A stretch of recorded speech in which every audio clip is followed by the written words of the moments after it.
Santa Clara de Asis, kaibigan ni San Francisco at tagapagtatag ng Segunda Orden.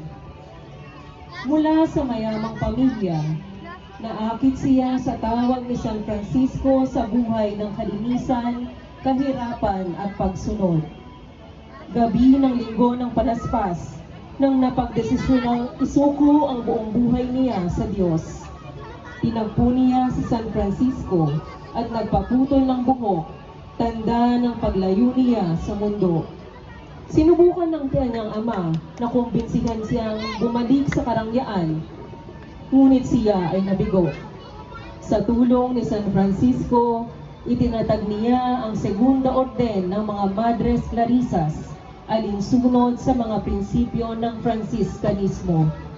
Noong siya ay matanda na, nilusob ng mga dibinyagan ang kanyang kumbento, kaya tinanghal niya ang banal na Santissimo upang itaboy ang mga ito.